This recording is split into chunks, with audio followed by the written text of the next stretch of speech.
2017 সালের এটা একটা প্রশ্নপত্র এবং শুধুমাত্র ইংলিশ পোর্শনটুকু এখানে নেওয়া হয়েছে তোমাদের জন্য।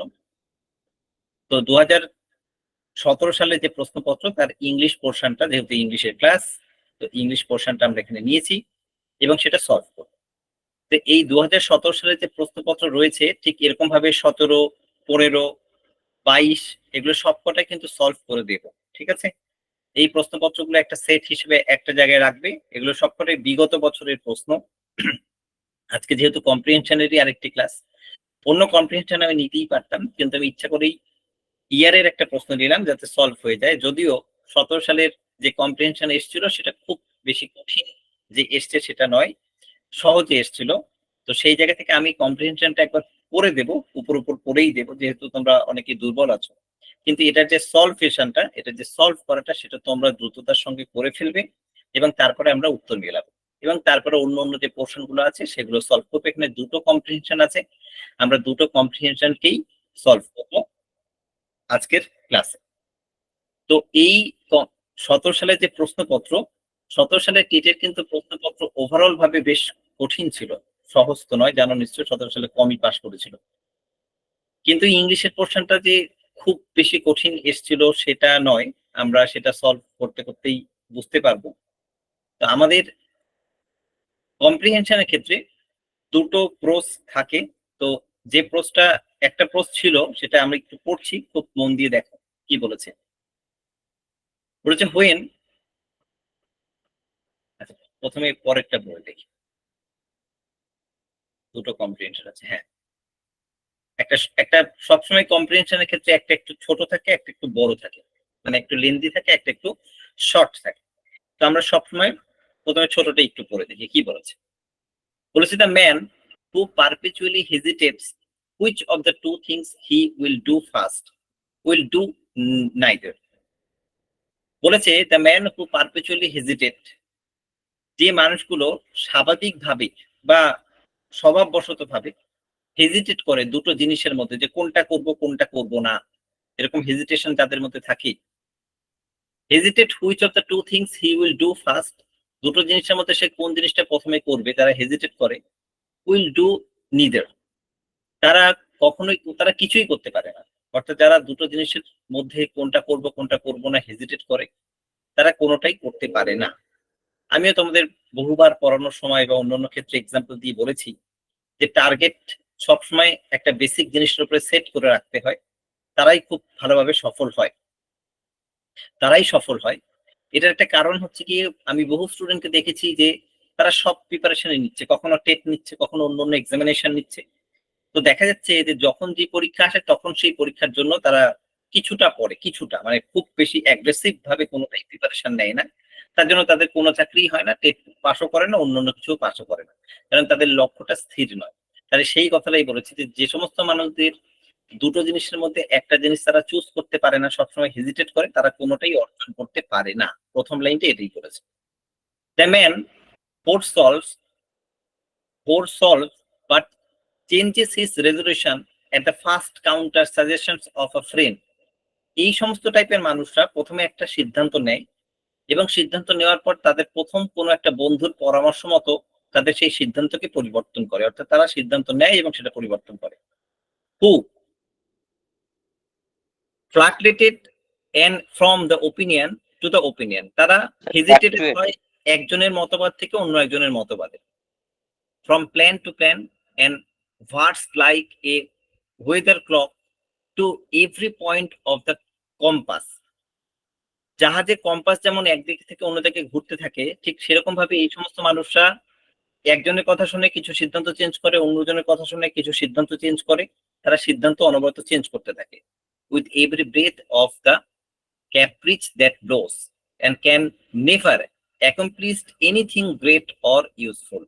তারা যেহেতু সিদ্ধান্ত বারবার বদল করে, তার জন্য তারা আলটিমেটলি কোনো ভ্যালুয়েবল জিনিস বা কোনো একটা ভালো জিনিস অ্যাচিভ করতে পারে না, বা কোনো ইউজফুল জিনিস যেটা তাদের লাইফের ক্ষেত্রে ফ্রুটফুল রেজাল্ট বহন করে, এই জাতীয় কোনো রকমের ফ্রুটফুল কোনো রেজাল্ট তাদের কাছে আসে না। whimsically and whimsically and vacillations are the bedrocks on which the edifier of failure is constructed, তাদের এই যে হুইমজিক্যাল মানে দ্বিধাগ্রস্ত মানসিকতা তাদের ব্যর্থতার অন্যতম কারণ। নাথিং ওয়ার্দি, তাদের কাছে কোনো কিছুই ওয়ার্দি নয় মানে মূল্যবান নয়।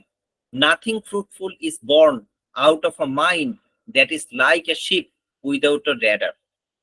যদি কোনো জাহাজে তুমি ওঠো যার রেডার নেই, রেডার নেই মানে তার দিক নির্ণয় করার ক্ষমতা নেই, বা রেডার একটা যন্ত্র যে দিক ঠিক করে দেয় বা লক্ষ্য ঠিক করে দেয়, তাহলে যে জাহাজের কোনো লক্ষ্য নেই সেই জাহাজের কাছ থেকে তুমি যেমন সঠিক কোনো ফ্রুটফুল রেজাল্ট পাবে না, ঠিক সেরকম যে সমস্ত মানুষের নির্দিষ্ট লাইফে কোনো লক্ষ্য নেই, তারা সবসময় সিদ্ধান্ত পরিবর্তন করে, তাদের কাছ থেকেও তুমি ফ্রুটফুল কিছু পাবে না। Drifted aimlessly on the high oceans of life, যে সমস্ত মানুষের লক্ষ্য নেই তারা জীবন নামক সমুদ্রে, অর্থাৎ জীবনটার সঙ্গে একটা সমুদ্রের তুলনা করেছে, এই জীবন নামক সমুদ্রে তারা কোনো ধরনের নির্দিষ্ট গন্তব্যস্থল খুঁজে পায় না। তাহলে বলছে aimlessly on the high ocean of life, তারা জীবনের সমুদ্রে কোনো ধরনের এইমলেসলি ঘুরতে থাকে, তাদের কোনো রকমের এইম থাকে না। ঠিক আছে, এদের মধ্যে কারো কোনো প্রশ্ন আছে? Any question? না স্যার ঠিক আছে। স্যার লাস্ট লাইন আরেকবার বুঝিয়ে দিন তো। হ্যাঁ, যে জাহাজের রেডার নেই মানে লক্ষ্য নেই তারা যেমন নির্দিষ্ট গন্তব্যস্থলে পৌঁছতে পারে না, ঠিক সেরকম যে মানুষের লক্ষ্য নেই সে জীবন নামক সমুদ্রের মধ্যে তার কোনো নির্দিষ্ট লক্ষ্য থাকে না। ঠিক আছে, আচ্ছা আমি এখানে একটু থামলাম, এখানে একটা লিটারেচার টার্মস নিয়ে একটু কথা বলবো, অনেক সময় পরীক্ষা দিয়ে দেয়, 2013 সালে টেট পরীক্ষাতেও দিয়েছিল। এটা একটু বেসিক নলেজের মতো, ঠিক আছে, ইংলিশ অনার্স এর বেসিক্যালি টার্ম কিরকম দেখ। এখানে একটা লাইন বলেছে যে হাই ওশান অফ লাইফ, মানে এখানে বলতে চাইছে যে জীবন নামক সমুদ্রের মতো। ঠিক আছে, তো আমরা তুলনা করার জন্য, কম্পারিজন করার জন্য দুটো লিটারারি টার্ম পাই, একটাকে আমরা বলি সিমিলি আর একটাকে বলি হচ্ছে মেটাফোর। ঠিক আছে, খুব ভালো করে একটু বুঝে নাও, বুঝে নিলেই হবে। একটাকে বলি সিমিলি, একটাকে বলি মেটাফোর। ঠিক আছে,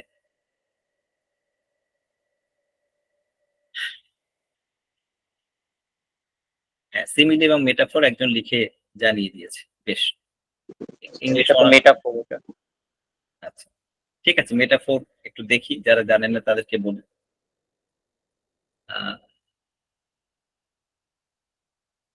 ধরো আমি একটা সেন্টেন্স যদি লিখি বা বলি, মুখেই বলছি, the children is, the rose is as sweet as a baby, এরকম একটা লাইন বললাম ধরো। ঠিক আছে, অর্থাৎ এখানে একটা বাচ্চার সঙ্গে তুলনা করলাম একটা বেবির, গোলাপের সঙ্গে তুলনা করলাম, একটা বাচ্চার, অর্থাৎ দুজনেই খুব মিষ্টি। ঠিক আছে, এখানে আমি যে তুলনাটা করেছি এখানে কি ব্যবহার করেছি? অ্যাজ ব্যবহার করেছি। ঠিক আছে, ঠিক আছে, যারা জানো একটু বলতে হবে। ঠিক আছে, যারা জানো বলতে হবে না, যারা জানে না একটু বুঝে নিই, ইংলিশ অনার্স যাতে তারা তো পারবেই জানা কথাই। তাহলে এখানে অ্যাজ ব্যবহার করেছি, এবং এই যে কম্পারিজনটা করেছি এটা হচ্ছে সরাসরি কম্পারিজন করেছি, এবং এখানে বাচ্চা এবং গোলাপ ফুল দুজনকেই সরাসরি বলেছে যে বাচ্চার গোলাপ ফুলের মতো বাচ্চাটা হচ্ছে কি সুন্দর। তাহলে এই জাতীয় যে কম্পারিজন হয়, সরাসরি কম্পারিজন হয়, সাধারণত লাইক, অ্যাজ এই সমস্ত শব্দই আমরা ব্যবহার করি, এদেরকে আমরা সিমিলি বলে থাকি। ঠিক আছে, আর আরেকটা তুলনা আমরা করি, সেটাকে আমরা বলি মেটাফোর। সেখানে তুলনা করা হয় কিন্তু তুলনাটা একদম সরাসরি ডিরেক্টলি আমরা করি না, এর অন্তর্নিহিত গুরু একটা মানে থাকে। ঠিক আছে, যেমন ধরো যদি বলি camel is the ship of desert, camel is the ship of desert, উট হচ্ছে কি মরুভূমির জাহাজ। এখানে মরুভূমিকে সমুদ্রের সঙ্গে, উটকে জাহাজের সঙ্গে কিন্তু কম্পারিজন করা হয়েছে, তুলনা করা হয়েছে, কিন্তু এই তুলনার মধ্যে অ্যাজ, লাইক শব্দও ব্যবহার করিনি, আর তুলনাটা সরাসরি আমি করিনি। তোমাকে বুঝে নিতে হচ্ছে অন্তর্নিহিত ভাবে, যে যখন বলছে যে camel is the ship of desert, তার মানে এখানে ক্যামেল জাহাজ, এবং মরুভূমি হচ্ছে গিয়ে সমুদ্র। তাহলে এই তুলনাটা এখানে করা হয়েছে এর সঙ্গে, এবং তোমাকে অন্তর্নিহিত ভাবে বুঝে নিতে হচ্ছে। তাই এই জাতীয় তুলনাকে আমরা বলি হচ্ছে কি মেটাফর। অনেক ক্ষেত্রে টেট পরীক্ষায় যেহেতু কম্প্রিহেনশন দেওয়া হচ্ছে আমাকে, একটা লাইন তুলে দেবে এবং তুলে দিয়ে বলবে which type of comparison here, বা বলছে হুইচ টাইপ অফ, একটা প্রশ্ন দিয়ে দিল যে which type of literary terms used here, এরকম ভাবে একটা কিছু দিয়ে দেয় প্রশ্ন। ঠিক আছে, সাধারণত মেটাফোর, সিমিলি এই জাতীয় সহজ সরল জিনিসই দেয়। আর অনেক কিছু আছে, অক্সিমোরন, পান, এই সেই অনেক কিছু আছে, সেগুলো নিয়ে আলোচনা করছি না। তারা এই দুটো জিনিস একটুখানি বুঝে নেবেন। তাহলে আমি সহজ সরল ভাষায় বলে দিই যে আমরা কম্পেয়ার করি, দুরকম ভাবে কম্পারিজন থাকে, একটা হচ্ছে গিয়ে সিমিলি, একটা হচ্ছে গিয়ে মেটাফোর। সিমিলিতে সরাসরি কম্পারিজন করা হয় এবং অ্যাজ, লাইক এই জাতীয় শব্দ ব্যবহার করা হয়। আর মেটাফোরের ক্ষেত্রে কম্পারিজনটা সরাসরি করা হয় না, অন্তর্নিহিত থাকে এবং সেখানে বুঝে নিতে হয় যে এখানে একটা কম্পারিজন করা হয়েছে। মাথায় ঢুকলো? বলো হ্যাঁ স্যার। কেন? হ্যাঁ স্যার। দেখবে অনেক পরীক্ষা এসছে, টেট পরীক্ষাতেও এসছে, এই সিটেট পরীক্ষাতেও এসছে, এই জাতীয় কিছু লিটারি টার্মস অনেক সময় দিয়ে দেয়। আমরা পরের লাইন থেকে পড়ি। It is only the man who first consults wisely, then resolves firmly, and there execute his purpose with the inflexible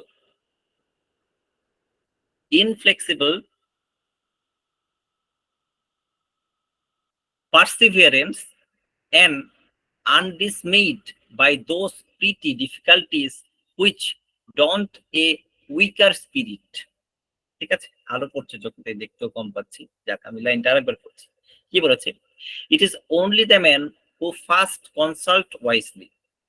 যে সমস্ত মানুষরা সর্বপ্রথম কোনো একটা সিদ্ধান্ত নেওয়ার পর বুদ্ধিমত্তার সঙ্গে, বা ওয়াইসলি মানে খুব বুদ্ধিদীপ্ততার সঙ্গে আলোচনা করে, and then resolve firmly and there executes its purpose with the inflexible perseverance and undismayed by those petty difficulties which daunt a weaker spirit that can advance to prominence in any field. যারা সর্বপ্রথম দৃঢ়তার সঙ্গে সিদ্ধান্ত নেয় এবং সেটা আলোচনা করে এবং তারপরে সেই সিদ্ধান্তটাকে বা সেই লক্ষ্যটাকে পূরণ করার জন্য খুব কঠোর পরিশ্রমের মাধ্যমে এগিয়ে যায়, তারা সর্বদাই যে কোনো ফিল্ডই প্রমিনেন্টলি কিছু ছাপ রাখে, মানে সফল হয়। অর্থাৎ তারা সেই বিষয়টার ক্ষেত্রে সফল হতে পারে।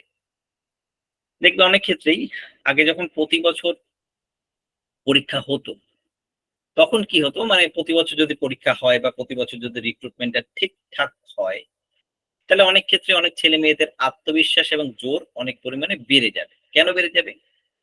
তারা দেখবে যে আমি ঠিক আছে, এবছর কোনো একটা কারণে আমার নিজের ফল্ট বা কোনো একটা কারণে আমি ফেলিওর হয়েছি, নেক্সট ইয়ার আমি আরো ভালো করে পড়াশোনা করব এবং পরের বছর আমি অবশ্যই সফল হব এবং টেট পাস করবো এবং তারপরে আমি চাকরিটা পেয়েও যাব। তখন কি হয়, পরপর যদি ঠিকঠাক ভাবে চেষ্টা করে এবং তার লক্ষ্য যদি স্থির থাকে, তাহলে কিন্তু তারা চাকরি পাবে। একবার ফেলিওর হলেও 2-3 বার চেষ্টা করলেই অনেকেই পেয়ে যাবে। তার মানে কি, এবং ধৈর্য ধরে সেটা লক্ষ্যটা তোমাকে স্থির রাখতে হবে, এটাও কথা। তো আগে যখন প্রতি বছর পরীক্ষাগুলো হতো এসএসসি, তখন কিন্তু বহু ছেলে মেয়ে ঠিক এই রকম মনোভাব নিয়ে শুধু এসএসসি পরীক্ষাই দিত এবং তারা কিন্তু 1বার বা 2বার বা 3বারের চেষ্টায় অবশ্যই সফল হতোই। কারণ একই সিলেবাস বারবার পড়তে পড়তে একদম গুলে খাওয়া হয়ে যেত এবং তারপরে তারা একাধিকবারও সফল হতো। এরকম বহু ক্যান্ডিডেট কিন্তু আছে। The course is to be taken wisely and firmly. তারা কি করে, সর্বপ্রথম খুব বুদ্ধিমত্তার সঙ্গে এবং খুব দৃঢ়তার সঙ্গে সেই সিদ্ধান্তটা নেয়। Once taken it has to be pursuited with a heroic resolution. তারা যখন কোন একটা সিদ্ধান্তকে গ্রহণ করে, তখন তারা বীরত্বের সঙ্গে সেই সিদ্ধান্তটাকে বা সেই লক্ষ্যটাকে তারা পূরণ করে। With indomitable spirit and unquestionable dedication to the purpose, one can conquer the universe. খুব সুন্দর একটা লাইন বলেছে, তোমাদের ক্ষেত্রে প্রযোজ্য। বলেছে উইথ ইনডমিটেবল স্পিরিট, তোমাকে এমন ভাবে লক্ষ্য রাখতে হবে এবং পড়াশোনা করতে হবে যে তোমাকে কেউই ডমিনেট করতে পারবে না, অর্থাৎ তোমাকে কেউই তোমার লক্ষ্য থেকে চ্যুত করতে পারবে না। স্পিরিট মানে তোমার মানসিক ইচ্ছা বা তোমার যে মনন শক্তি, সেটার যে ইচ্ছা সেটা, অর্থাৎ ইনডমিটেবল স্পিরিট। তোমার যদি ইচ্ছা শক্তি বা তোমার যে মানসিক শক্তি সেটা যদি ইনডমিটেবল হয়, অ্যান আনকোশ্চেনেবল ডেডিকেশন, এবং তুমি যদি এমন ভাবে ডেডিকেট হও সেই লক্ষ্য পূরণের ক্ষেত্রে যেখানে কোনো প্রশ্নই করা যাবে না, অর্থাৎ তোমার ডেডিকেশন নিয়ে কেউ কখনো প্রশ্ন করতে পারবে না যে তুমি প্রচুর পরিমাণে পরিশ্রম করছো টু দ্য পারপাস। যদি এটা করতে পারো, ওয়ান ক্যান কনকার দ্য ইউনিভার্স, যে কোনো মানুষ সারা বিশ্ব জয় করে ফেলতে পারবে। যদি তোমার লক্ষ্য এবং ডেডিকেশন এবং তোমার যে ইনডমিটেবল স্পিরিট যদি সত্যি লক্ষ্যচ্যুত কখন না হয়, তুমি কিন্তু সফল হতে বাধ্য। অনেক ছেলে মেয়েরা আমাকে ফোন করে বলে, স্যার আগের বার না আমি খুবই পড়েছিলাম, কিন্তু আমি তাও টেটটা পাস করতে পারলাম না। যেহেতু আমি টেট পড়াচ্ছি তাই টেট দিয়ে এক্সাম্পল দিচ্ছি। তো দেখা যাচ্ছে তখন যখন তাকে অনেক প্রশ্ন করা হয় যে তুমি কিভাবে পড়েছো, কতটা পড়েছো, আদৌ কিভাবে পড়েছো, তখন দেখা যাবে যে সে ইনডমিটেবল না। তার ওই পরীক্ষার 1 মাস আগে মনে হয়েছে পড়তে হবে, এবং তার যে ডেডিকেশন মানে পড়তেই হবে বা আমাকে চাকরি পেতেই হবে, সেটা একদম যে ভীষণ পরিমাণে লক্ষ্য রেখে সেটা করছে এটাও না। অর্থাৎ তার ডেডিকেশনের মধ্যে, নিজের ডেডিকেশনের মধ্যে নিজেরই একটা প্রশ্ন থেকে যাচ্ছে। তাহলে তাদেরকে সফল করা খুবই মুশকিল।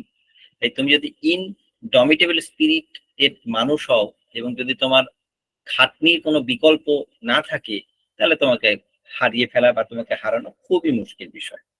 বা আমি লাস্ট আরেকটা এক্সাম্পল দেবো, তারপর তোমাদের করতে বলবো। অনেক ক্ষেত্রে অনেক ছেলে মেয়ে বলে বা বলতো এর আগে যখন বিভিন্ন ধরনের দুর্নীতি ধরা পড়লো, যে স্যার চাকরি কি করে পাবো, সব তো বিক্রি হয়ে গেছে, এই হচ্ছে সে হচ্ছে, অনেক কিছু বলতো, বলেও এখনো বলে। কিন্তু প্রবলেমটা হচ্ছে এটা তো আমরা সলভ করতে পারবো না, এটা তো আমাদের হাতে নেই। এটা তো একটা প্রসেস, সেই প্রসেসে কিছু করাপশন হচ্ছে, ধরা পড়ছে, আরো বেশিও হতে পারে, কম হতে পারে। তো এজ এ স্টুডেন্ট হিসাবে আমি যদি সেটা নিয়ে কাটাছেড়া করি, সবসময় সেটাই হতাশায় ভুগি যে কিভাবে হবে কি হবে, এটা দ্বারা তো আমার সফলতা আসবে না। আমাকে কি করতে হবে, আমাকে ডেডিকেশনের সঙ্গে খুব ভালো করে পড়াশোনাটা চালিয়ে যেতে হবে। যদি দুটো সিটের রিক্রুটমেন্টটাও সঠিকভাবে হয়, তাহলে দুটোর মধ্যে একটা সিট আমি নেব, এই মানসিকতা নিয়ে তোমাকে এগোতে হবে। অন্য কোনো লক্ষ্য তোমার কাছে নেই। আর যদি তুমি 24 ঘন্টা বা তুমি ফেসবুকে হিরো সাজো, এই সমস্ত কথাবার্তা বলে যাও যে শুধু খুবই করাপশন কি করে পাবো, এবং যখনই কারোর সাথে দেখা হবে তোমার, তাকে তুমি নিজের ব্যর্থতাটা ঢাকার জন্য বলবে, না জানো তো এখন চাকরি হয় না, এখন তো সবই বিক্রি হয়ে যাচ্ছে, হ্যাঁ এই জন্যই পাচ্ছি না, চেষ্টা করছি। এটা কোথাও তুমি নিজের দুর্বলতাটাকেই তুমি অন্যর কাছে দেখাচ্ছ যে না আমি ভালো আছি, বাট কোথাও না আমি পাচ্ছি না, তার কারণ দুর্নীতি চলছে। কিন্তু অথচ এর মধ্যেও প্রচুর ছেলে মেয়ে কিন্তু চাকরি পেয়েছে, তারাও কিন্তু সৎ পথেই পেয়েছে। তো সেই জায়গা থেকে তোমার ডেডিকেশন এবং লক্ষ্যটা ঠিক রেখে পরিশ্রমটাকে একদম তোমার বেস্ট ওয়েতে দিতে পারলে তোমাকে আটকানোর ক্ষমতা কারো নেই, কোনো দুর্নীতিরও নেই। তুমি ঠিকই চাকরি পাবে, কারণ কোনো চাকরি বা কোনো প্যানেলেই 100% দুর্নীতি হওয়াটা খুবই মুশকিল। যেটা হয় সেটার বাদই দিই, কিন্তু দুটো সিট থাকলেও একটা তোমারই থাকবে। বোঝা গেল? বোঝা গেল? শোনা যাচ্ছে কেন? হ্যাঁ স্যার। হ্যাঁ স্যার। হ্যাঁ স্যার। হ্যাঁ স্যার, বোঝা যাচ্ছে। মন দিয়ে শুনছো কি পড়াটা? হ্যাঁ স্যার। হ্যাঁ স্যার, স্যার শুনছি। হ্যাঁ স্যার। হ্যাঁ স্যার। আচ্ছা, এবার তোমাদেরকে এটা করে ফেলতে হবে, আমি করবো না আগেই বলেছি। আমি 2-3 মিনিট সময় দিচ্ছি, ফটাফট করে ফেলো। এখানে প্রশ্ন আছে কটা একটু দেখে নি, 8 থেকে, বেশি নেই, 8 থেকে 11। পরের গুলো অন্য অন্য টাইপের প্রশ্ন দিয়েছে, স্পেলিং টেলিং দিয়েছে। 8 থেকে 11তে করে ফেলো। প্রশ্নটা অলরেডি দেওয়া আছে গ্রুপে, সেখান থেকে একটু খুলে দেখে নাও, সুবিধা হবে। 2 মিনিট 3 মিনিট সময় দিচ্ছি, তারপরে করো। তারপরে আমরা ফার্দার আলোচনা করবো। করো।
কমপ্লিট? হ্যাঁ, অনেকেই পাঠিয়েছে উত্তর। হ্যাঁ স্যার হয়ে গেছে। বেশ, আমরা তাহলে একটু পরে দেখি কি বলেছে।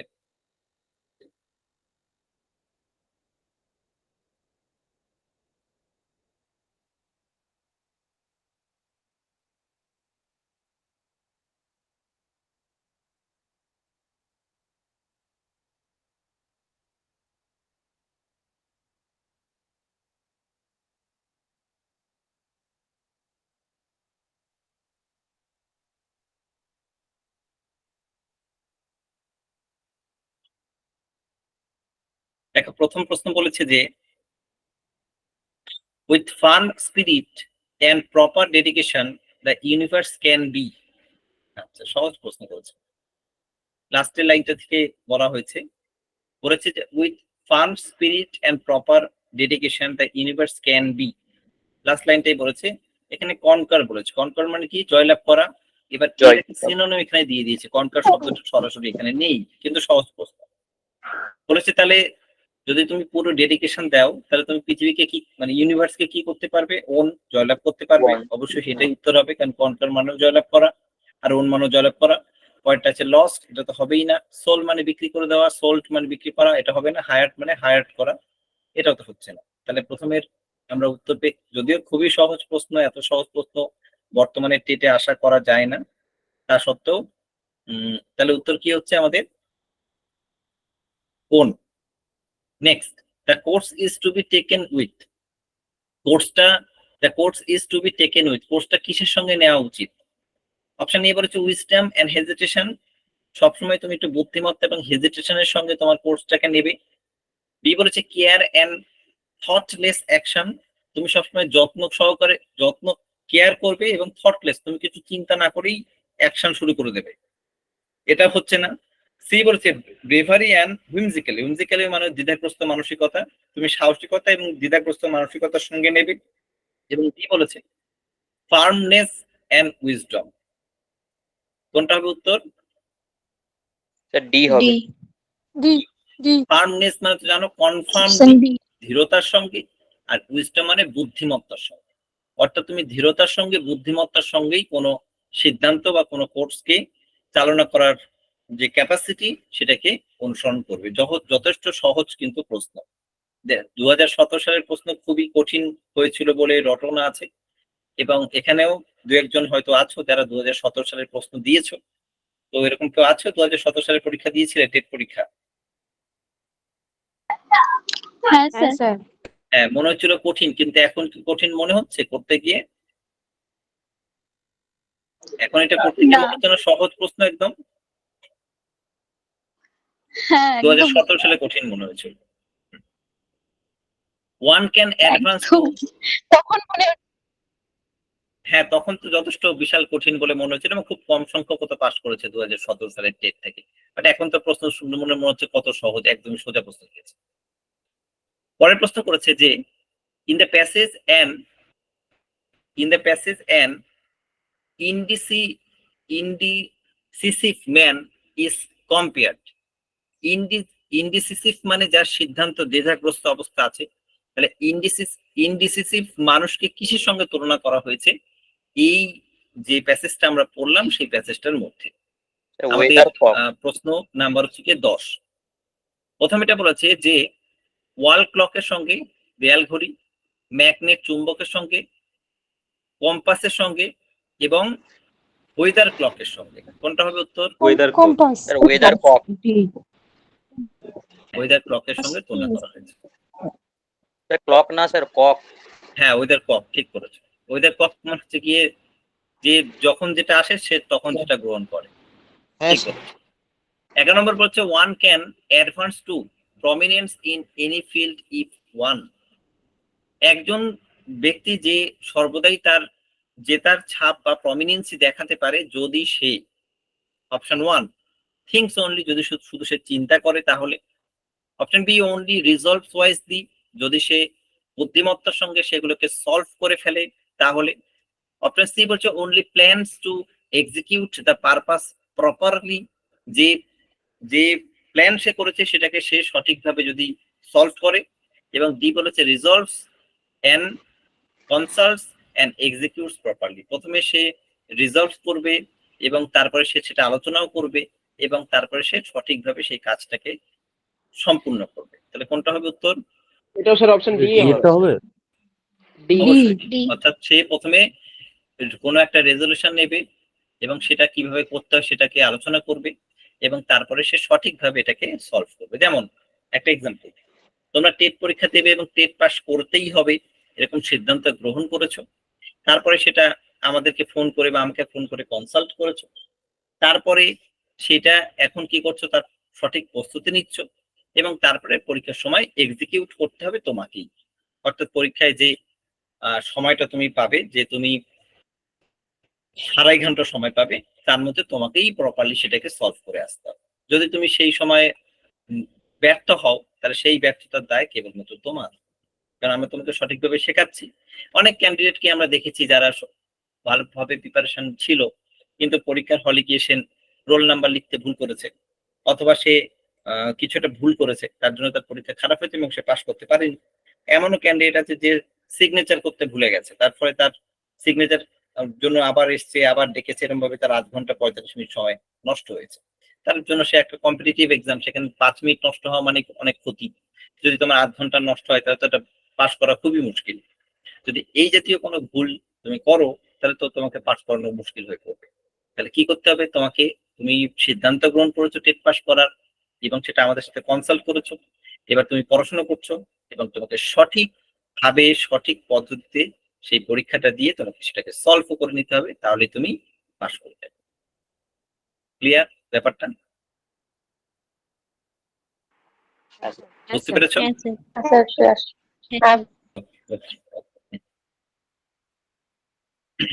নেক্সট আমরা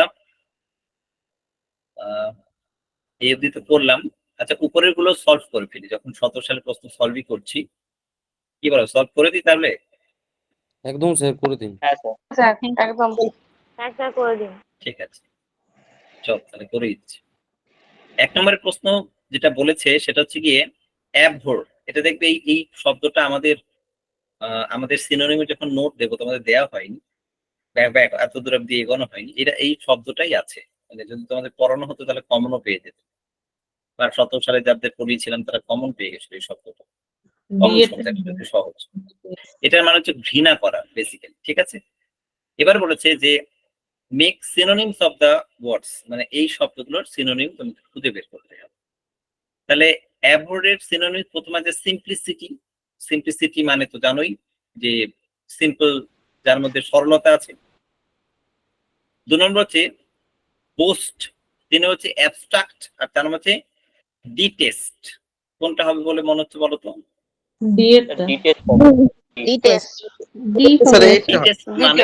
টেস্ট মানে কি? কাউকে পরীক্ষা করছো বা তাকে তোমার পছন্দ হচ্ছে, টেস্ট মানেই তো টেস্ট, পছন্দ। ডিটেস্ট মানে অপছন্দ, মানে প্রচন্ড খারাপ লাগে তোমার তাকে, তাহলে তুমি কি করো? তাকে অ্যাবহর করো, মানে ঘৃণা করো। কি হলো সিনোনিম? ডিটেস্ট। মনে থাকবে? মিউট করতে হবে, কারো আনমিউট আছে।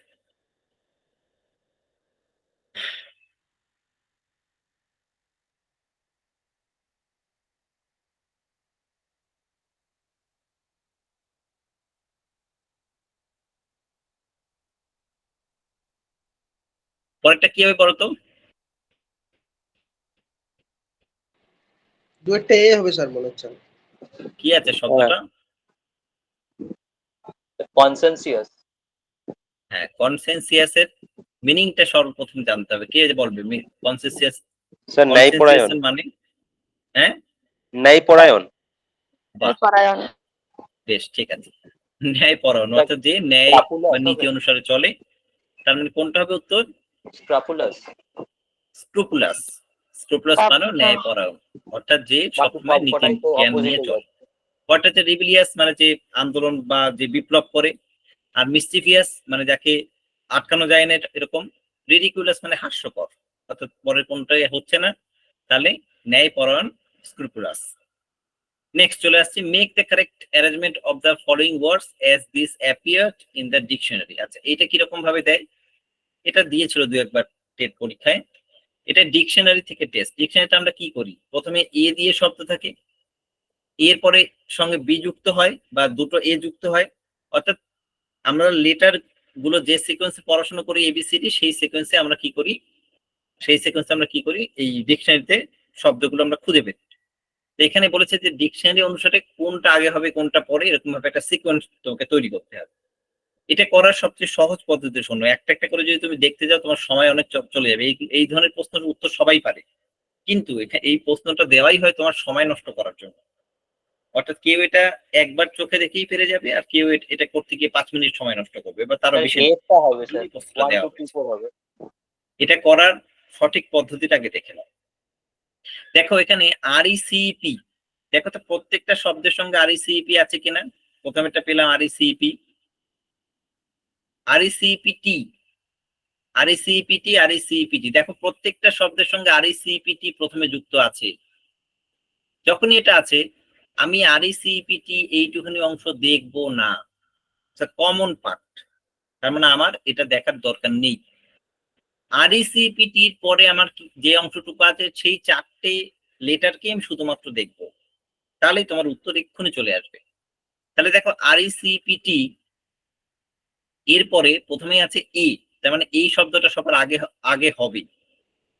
পরের আছে আই, পরেরটাও আই আছে এবং পরেরটাও আছে আই, পরের 3টেই আই আছে। তার মানে তুমি এ যখনই আছে তুমি ধরে নিয়েছো যে এই 1 নম্বরের যে শব্দটা আছে, 1 নম্বরের যে শব্দটা আছে এটা কোথায় হবে, সর্বপ্রথম হবে, একে হবে, একে, কারণ এটা আমি প্রথমেই বুঝতে পেরে গেছি। ওকে, এবার তুমি যখনই একে এটা পেয়ে গেছো, মাথার মধ্যে একটু কাজ করাও, অপশন গুলোর দিকে একবার তাকাও। এই অপশন গুলোর মধ্যে কোন অপশনে সর্বপ্রথম 1 আছে বলো। এতে এর অপশনে একটা এতে এর আছে, এতে আচ্ছা স্যার ঠিক আছে আমি দেখি, একটা এতে আছে আর কোথাও নেই, আছে কোথাও? না না আমার কি না আর স্যার। কোনো প্রশ্নটা পড়ার দরকার আছে? আমি কিন্তু উত্তর পেয়ে গেছি, আমি কিচ্ছু দেখবো না। আমি বুঝে নিয়েছি যে 1 নম্বরটা একই হবে উত্তর। তাহলে আমি অপশন গুলোর দিকে তাকালাম যে একই কোনটা আছে অপশন, আমি দেখলাম একটারই কেবলমাত্র 1 আছে। আমি কিন্তু আর কিছু পড়ার দরকার নেই, আমি উত্তর কিন্তু পেয়ে গেছি, এটাই উত্তর হবে। যদি কেউ বোকার মতো অন্যান্য গুলো দেখে, তাহলে সে মিস করবে। একই ফর্মুলা কাজ করতে হবে অন্যান্য প্রশ্ন উত্তর করার সময়। সেক্ষেত্রে এটা খুবই সহজ প্রশ্ন ছিল, তাই একটা করেই তুমি উত্তর পেরে গেলে। কখনো কখনো দেখা যাবে যে কি দেখা যাবে, যে টিক্স গুলো এখন শেখাচ্ছি, যে স্কিল গুলো শেখাচ্ছি সেটা সহজে শেখা যায় না, এটা অভিজ্ঞতা থেকে শেখানো। খুব মন দিয়ে দেখো, পড়াশোনা সবাই করে, ট্রিক্স সবাই জানে না, তাই পাস করে না। তাই তোমাকে ট্রিক্স শেখানো হচ্ছে, এই ট্রিক্স গুলোকে মাথার মধ্যে গেঁথে নাও, তাহলে তোমাকে টেট পাস কেন, যে কোনো পরীক্ষা পাস করা থেকে কেউই আটকাতে পারবে না। আর খুব ভালো করে দেখো, এটাই বলতে চাইছি। তাহলে সর্বপ্রথম 1 নম্বরে 1 আছে মানে আমি এটাকে উত্তর ধরে নিয়েছি, কিন্তু কখনো দেখা যাবে যে দুটো অপশনের ক্ষেত্রেই 1 নম্বরটা আছে, আমি ধরে নিচ্ছি 1-এরটা আছে আর 3-এর সি এরটা আছে ধরো। তাহলে তুমি পরের দুটো অংশ কেটে দাও, অর্থাৎ এইটা উত্তর হবে না, এটা উত্তর হবে না, আমার শুধু এই দুটোর মধ্যে কোনো একটা উত্তর হবে যদি এটা থাকতো। এবার এই দুটোর মধ্যে একটা তো পেয়েই গেছো, পরের অপশনটা মেলালেই তুমি উত্তর পেয়ে যেতে। অর্থাৎ তোমাকে সবকটা শব্দ মেলাতেও হচ্ছে না, সবকটা শব্দ দেখতেও হচ্ছে না, তুমি শুধুমাত্র একটু ট্রিক্স অ্যাপ্লাই করছো যে উত্তরটা কি করে আসে। তাহলে কি উত্তরটা করতে সময় লাগলো, আর ব্যাপারটা বুঝতে পারলে কি ভালো লাগলো সেটা বলো। হ্যাঁ স্যার, খুব স্যার, ভালো। পেরেছি। মানে স্যার এটা আলফাবেটিক্যালি দেখতে হবে। আমার দেখার দরকার নেই তো, আমি তো উত্তর করবো, আমার তো ওই মার্কশিটে গোল করে 1 নম্বর পাওয়া আমার হচ্ছে কি লক্ষ্য। আমি এত কিছু দেখতে যাবো কেন, আমি একটা শব্দ দেখেই তো উত্তর খুঁজে বের করে ফেলবো, পরে কিন্তু দেখার দরকারই পরে নিয়ে আমার। তাহলে এই ধরনের বুদ্ধি একটু খাটিয়ে নিবা, ঠিক আছে? আচ্ছা দেখি পরেরটা কি পারে, একই ফর্মুলা হবে। পিআরই স্যার ডি হবে সিআই, দেখো পিআরই সি অব্দি প্রত্যেকটা কমন আছে, PRE sir C option B অব্দি। হবে।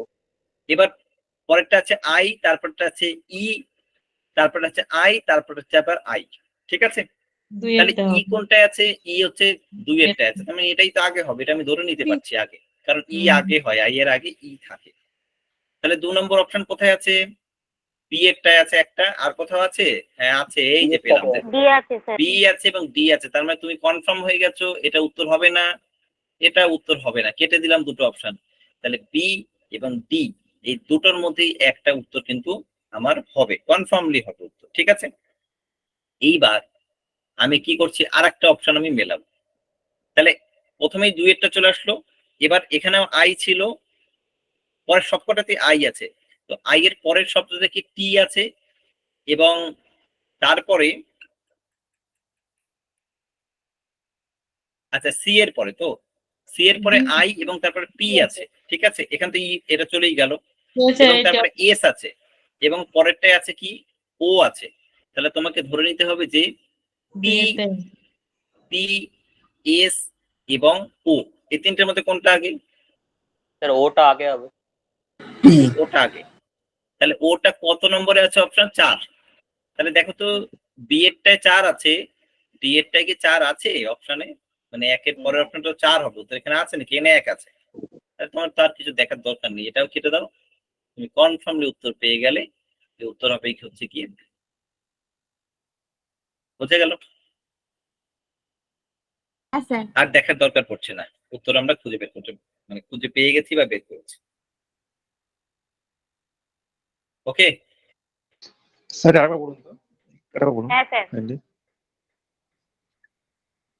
আমরা সর্বপ্রথম দেখেছি যে এর মধ্যে কোনটা আগে আসছে, আমরা খুঁজে পেয়েছিলাম যে 2 নম্বরটা আগে এসছে। তাহলে 2 নম্বর অপশন কোথায় কোথায় আছে? দেখো বি নম্বরে আছে 2, ডি নম্বরে আছে 2। এবার এই দুটোর মধ্যে উত্তর হবে আমি জানি। এবার আমি পরের অপশনটা একটু টেস্ট করছি। আমি তারপরে দেখলাম প্রত্যেকটা শব্দের পরে আই এর পরে পি ছিল, এখানে এস ছিল এবং এখানে ও ছিল। পি এস এবং ও এই তিনটা লেটারের মধ্যে কোনটা আগে হয় অ্যালফাবেট অনুসারে? A B C D F G H I থেকে L M N O P, O আগে আসে সবার আগে ও। তাহলে ও কত নম্বর আছে? 4, তার মানে 4 নম্বর অপশনটা যার আছে সেই উত্তর।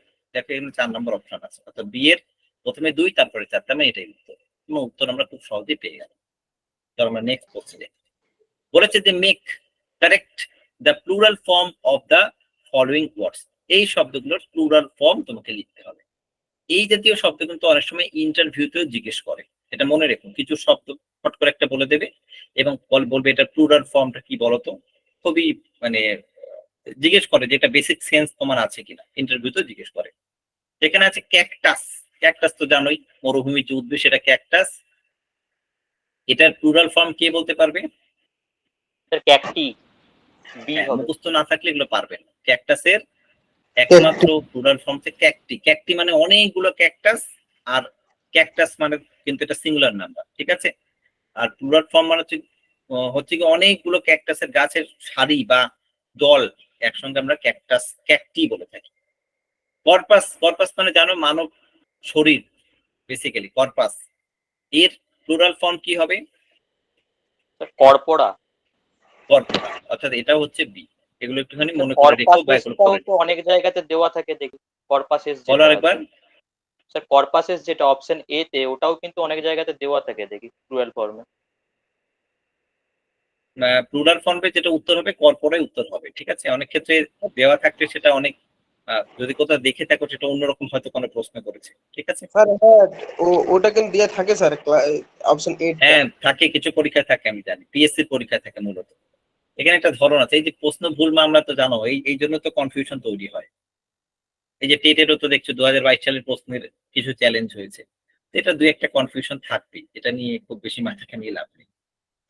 পয়েন্ট হচ্ছে তাকে অ্যাপেন্ডিক্স, এটাও খুব সহজ একটা প্রশ্ন, অনেক ক্ষেত্রেই আসে অ্যাপেন্ডিক্স। এক্ষেত্রে অ্যাপেন্ডিসেস এটাও একটা উত্তর হতে পারে, আবার অ্যাপেন্ডিক্স ইএস যুক্ত করে উত্তর হতে পারে, এটা মনে রাখবে। এটার ক্ষেত্রে দুটো উত্তরই অ্যাপ্রোপ্রিয়েট, অর্থাৎ বি এ এবং বি দুটোই কিন্তু সঠিক। এবার এই জাতীয় প্রশ্ন ছিল 2017 সালের উত্তরপত্র খুলে দেখবে, এই দুটোই উত্তর দেওয়া হয়েছে, যে যে অপশনটাই করবে সেই রাইট পাবে, অর্থাৎ এ এবং বি এর মধ্যে যে অপশনটা যে করবে সেই রাইট পাবে। এই জাতীয় কিছু প্রশ্ন অনেক সময় ছিল আগে, তবে যত দিন যাচ্ছে প্রশ্ন তৈরির ক্ষেত্রে পর্ষদ অনেক সতর্কতা অবলম্বন করছে। আশা করবো ভবিষ্যতে এই জাতীয় ভুল খুব কমই হবে, ঠিক আছে। তাহলে আমরা সলভ করে দিলাম প্রথমের প্রশ্নগুলো এবং পরের প্রশ্নগুলো।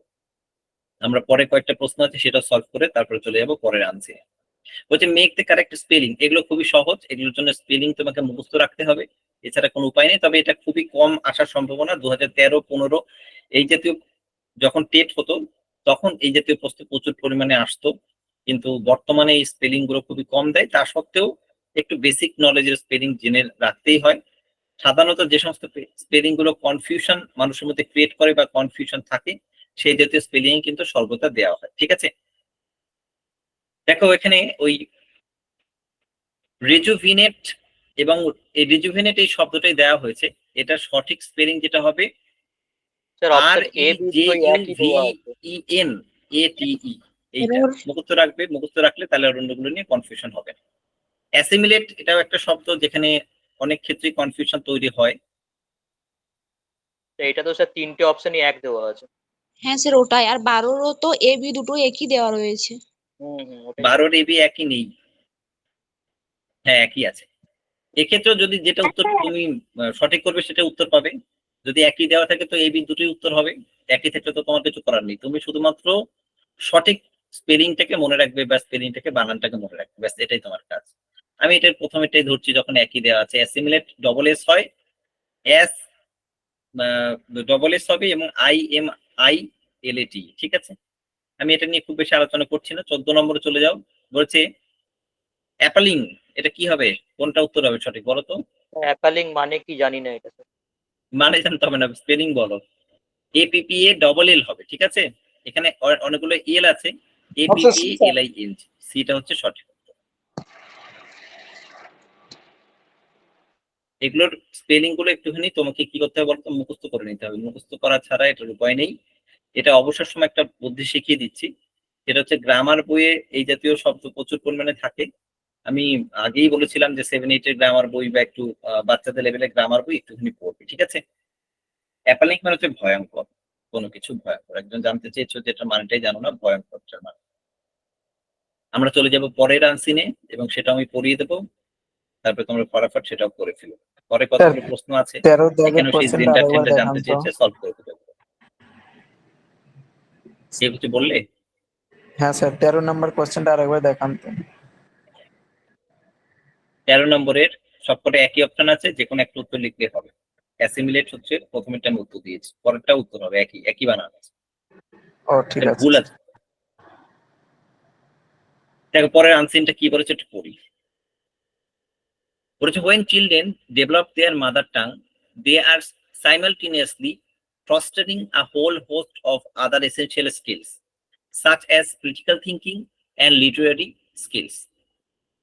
When children develop their mother tongue, যখন একটা শিশু তার মাতৃভাষাকে ডেভেলপ করে বা মাতৃভাষায় উন্নত হয়, সে মাতৃভাষার সঙ্গে সঙ্গে অন্য কয়েকটা স্কিল সে শিখে যায়, যেমন এসেনশিয়াল স্কিল কয়েকটা শিখে যায়, সাচ অ্যাজ ক্রিটিক্যাল থিঙ্কিং, সে ক্রিটিক্যালি ভাবতেও শুরু করতে পারে, এবং লিটারেচার থেকে অর্থাৎ সাহিত্যের দিক থেকেও বেশ কিছু স্কিল সে শিখে যায়। It is the skills set that take with them into formal education, and research tell us that any skills and concept gained into the learner's home language do not need to be retaught when they transfer to a second language. এই যে স্কিলগুলো সে শিখে যাচ্ছে মাতৃভাষার মাধ্যমে, research বলছে যে যদি কোনো মাতৃভাষার এই স্কিলগুলো কোনো শিশু সঠিকভাবে শিখে যায়, তাহলে তাকে পুনরায় এগুলো আর শেখানোর প্রয়োজন পড়ে না। অর্থাৎ সে একবার শিখে গেলে অন্য ল্যাঙ্গুয়েজের ক্ষেত্রে অর্থাৎ সেকেন্ড ল্যাঙ্গুয়েজের ক্ষেত্রে সে সমানভাবে ব্যবহার করতে পারে। আমি আরেকবার বলছি, মাতৃভাষার স্কিল যদি ভালো করে শিখে যায় তাহলে ইংরেজি ভাষা শিখতেও তার অসুবিধা হয় না। এটা তো তোমরা জানোই যে মাতৃভাষার মাধ্যমে সেকেন্ড ল্যাঙ্গুয়েজ শেখানোটাই হচ্ছে গিয়ে আমাদের এই যে পেডাগজির অন্যতম একটি কাজ।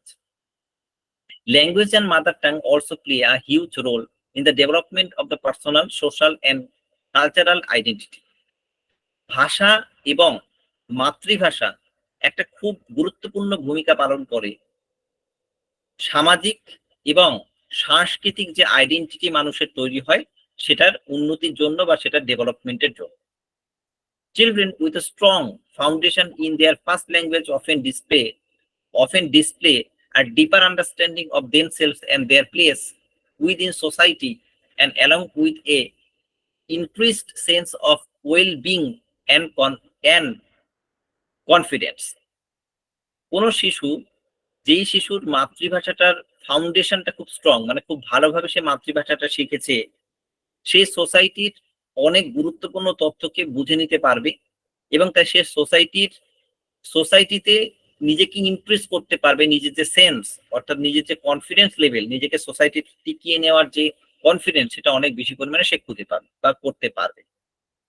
Naturally this flows down into every aspect of their lifes, including their academic achievement.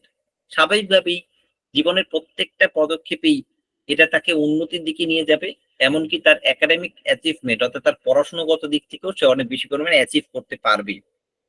In all educations, the primary place should be given to training in the exact and free use of mother tongue. এই কারণবশত প্রাথমিক শিক্ষার ক্ষেত্রে মাতৃভাষাকে freely, মানে যত ইচ্ছা তত ব্যবহার করার স্বাধীনতা দেওয়া উচিত। Mother tongue is the true vehicle of mother wit. মাতৃভাষা হচ্ছে কি সত্যিকারের একটা ভেহিকল, একটা বাহক, মায়ের যে ভাষা সেটাকে বহন করা। Another medium of speech may bring with it a current of new ideas. এই ভাষাটা কি করতে পারে? নতুন নতুন আইডিয়া বা চিন্তাধারাকে বহন করতে পারে। But the mother tongue is one with the year in which a man is born. কিন্তু মাতৃভাষা হচ্ছে এমন একটা জিনিস যেটা মানুষ জন্মগ্রহণ করার সঙ্গে সঙ্গেই সে পায়। It is taught the vernacular that new conceptions of the mind should trace their way to the birth in speech. এই ভাষাটা হচ্ছে একটা লোকাল ভাষা বা নিজের ভাষা, যেটা তার মধ্যে কি করে, should press there way to birth in speech. তার জন্মগতভাবে সে এই ভাষাটাকে রপ্ত করে ফেলতে পারে কথা বলার জন্য। A man's native speech is almost like the shadow, inseparable from his personality. একটা মানুষের যে নেটিভ স্পিচ মানে মাতৃভাষা বেসিক্যালি, সেটা হচ্ছে তার কাছে একটা ছায়ার মতো থাকে তার ব্যক্তিত্বকে প্রদর্শন করার জন্য, অর্থাৎ তার ব্যক্তিত্ব নির্ভর করে তার মাতৃভাষার উপরে। In our way of speech we must be the old saying ruins, drink water out of our on sister. একটা পুরনো প্রবাদ আছে যে মাতৃভাষা হচ্ছে এমন একটি ভাষা যেটা হচ্ছে তুমি নিজের চৌবাচ্চার মধ্যে থেকে নিজেই জল পান করছো, এমন একটি ভাষা। For each one of us is member of a community. আমরা প্রত্যেকেই সমাজের একজন মানুষ। It is thought our vernacular thought, our folk speech that most of us attain the characteristic expression of our nature. আমাদের যে আঞ্চলিক ভাষা বা মাতৃভাষা, সেটা আমাদের characteristic expression of our nature. আমাদের যে স্বভাব, আমাদের যে বৈশিষ্ট্য, সেটাকে বহন করে মাতৃভাষা, অর্থাৎ মাতৃভাষার মাধ্যমে। বোঝা গেল? একটু দ্রুততাই পড়লাম, একটু তাড়াতাড়ি পড়লাম, কারণ এটা সহজ আছে তাই, এবং আশা করি প্রত্যেকেই বুঝতে পেরেছো এবং খুব তাড়াতাড়ি সলভ করতে পারবে।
স্যার 18 অব্দি হয়ে গেছে, নিচের গুলো একটু দেখাবেন? এটা দেওয়া আছে তো গ্রুপে, সেখান থেকে খুলে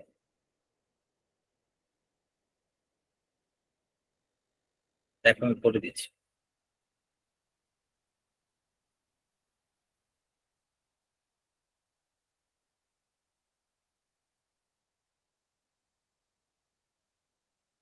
কি ব্যাপার বলতো, ক্লাস কি বোরিং লাগছে? অনেকেই দেখছে লেফট করে যাচ্ছে। না স্যার। স্যার প্রথম প্রথম তো স্যার একটু বুঝতে অসুবিধা হচ্ছে স্যার। আচ্ছা, এত সহজ ভাবে মানেগুলো বলে দেওয়ার পরে বুঝতে অসুবিধা হচ্ছে? না না স্যার কম্পিটিটিভ এইগুলো, এক্সাম তো বুঝতে তো স্যার হবেই। এইগুলো স্যার এইগুলো ঠিক আছে স্যার, কিন্তু প্রথম প্রথম আপনি বললেন না যে প্র্যাকটিস করতে হবে, ওটাই স্যার বেস্ট। সেটাই তো, একদিনে বুঝতে তো হবে না এবং আরো করতে হবে প্র্যাকটিস। মনে রাখবে যে এটা কিন্তু একটা চাকরির পরীক্ষা। তুমি সেই পরীক্ষা দিতে এসছো যেখানে ভীষণ পরিমাণে প্রতিযোগিতা। এখানে তোমার বন্ধু চাকরি পেলেও তোমাকে চিনতে পারবে না, পাল্টে যাবে সে। সেই জায়গা থেকে চাকরিটা ছিনিয়ে নেওয়ার জন্য তোমাকে তো কঠোর পরিশ্রম করতে হবেই। বেশ, আমরা একটু তাহলে মেলাই।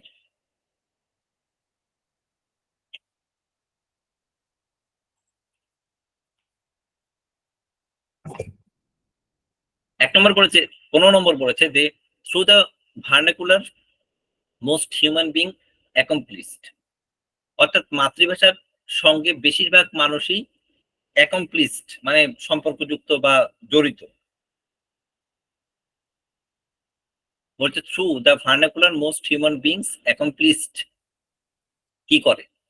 এক নম্বর হচ্ছে যে আর্টিফিশিয়ালি মাতৃভাষার সঙ্গে অনেকে কৃত্রিম ভাবে জড়িত, ফ্র্যাগমেন্টেড এক্সপ্রেশন বিক্ষিপ্তভাবে তাদের এক্সপ্রেশন প্রকাশ করে, রং আইডিয়া ভুল চিন্তা, আর ডি বলেছে ক্যারেক্টারিস্টিক এক্সপ্রেশন, ভার্নাকুলার ল্যাঙ্গুয়েজ বা মাতৃভাষার মাধ্যমে কোনো একজনের চারিত্রিক বৈশিষ্ট্য ফুটে ওঠে। কোনটা উত্তর?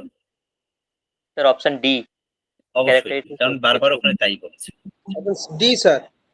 ওকে, 16 নম্বর বলছে in education training in the free use of mother tongue should be given.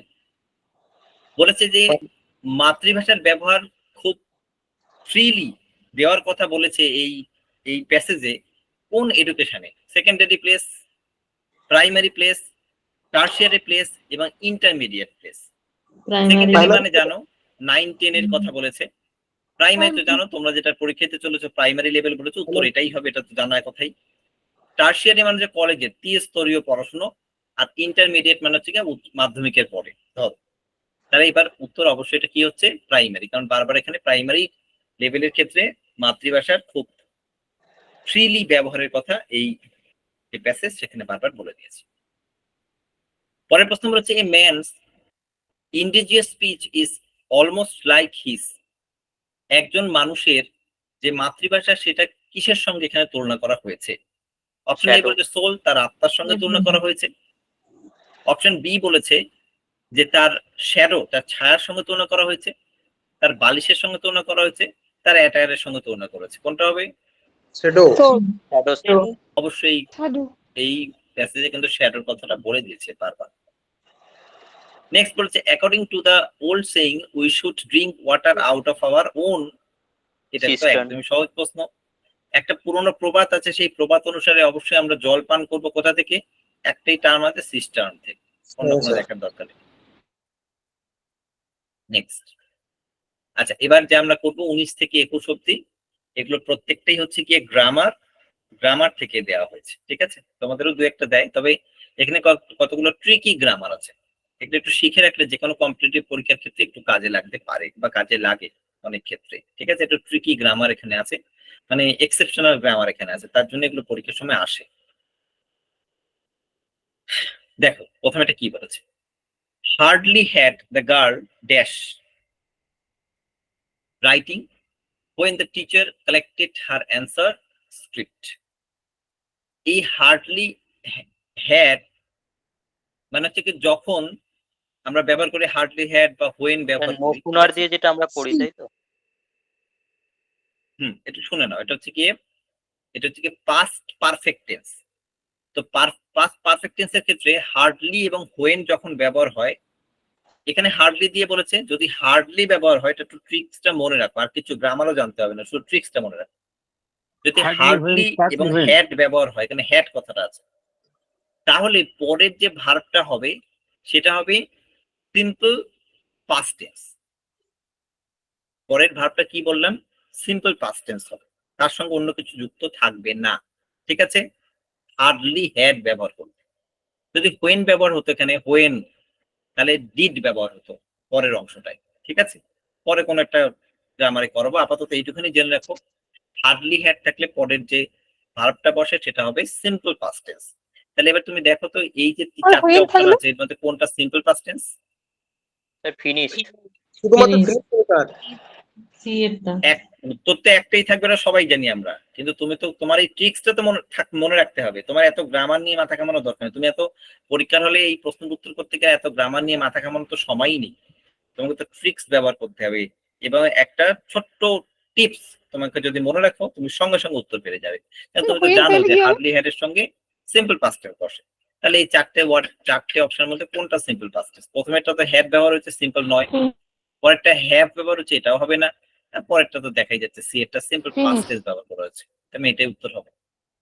Next, if I dash a bird I would fly, এটাও একটা ট্রিক্স, এটা অনেকেই জানো। ওয়্যার হবে। বেশ, এটা কেন হবে সেটা শুনে নাও। একে আমরা বলি হচ্ছে কি subjunctive mood. Subjunctive mood বিষয়টা কি?